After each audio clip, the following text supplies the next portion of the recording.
But I got online a little bit earlier, and I just found this one little passage here that basically, let me just read it to you. And it says, neuroscientists have traced our habit-making behaviors to a part of the brain called the basal ganglia, which also plays a key role in the development of emotions, memories, and pattern recognition.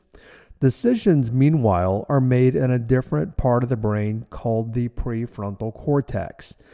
Now, that being said, I talk about that in many different audios here, different episodes, podcast, is that the prefrontal cortex is the thinking part of your brain. It's the part of your brain that's thinking right now about what you're hearing. But habits come from a different part of the brain. They come from the reptilian part of the brain, which we'll get to in just a minute, the oldest part of the brain. Something that I want to accentuate here, and I talk about in my habit program, and I'm sure I mentioned it in the podcast here, is that your brain, the reptilian part of the brain, the basal ganglia, operates from the premise that all habits that you have are survival mechanisms. Think about that for a moment. Address that.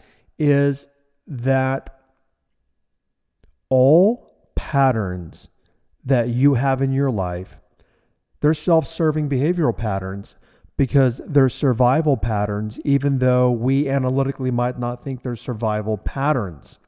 So let that soak in for a moment before I move on, because when we listen to podcasts or different things, we hear something and we're like, oh, that's good.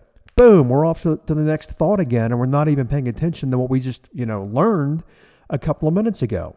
So we have to work from that place that every habit you have is a survival mechanism, habit-based mechanism of some sort. And you could say, well, Jim, that's just not true, because, for example, how is smoking something that kills you? How is that a survival mechanism?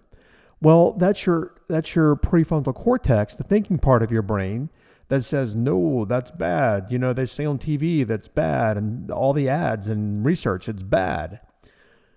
But the reptilian part of the brain, all that it knows, it doesn't know good or bad.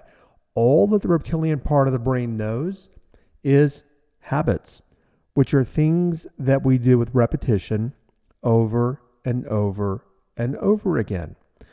And the reptilian part of the brain, it cannot analyze. That is the job of the prefrontal cortex, the thinking part of the brain. And the reptilian part of the brain, the basal ganglia, it doesn't analyze. It simply is literally, this matter and these synaptic responses in the brain and everything else, and the biological brain. But that part of the brain doesn't reason and doesn't analyze. And this is not just me making something up. I mean, go research it for yourself, and you'll discover that it's true. So what happens is the reptilian part of our brain creates habits that we deem as bad habits, but yet they become habits. And then what happens is many of us fight our habits and then wonder why we can't break our habits. Anyway, go back and listen to the earlier episode on that. I think episode number 5 or so, when I talk about habits, and I'll go into more detail there.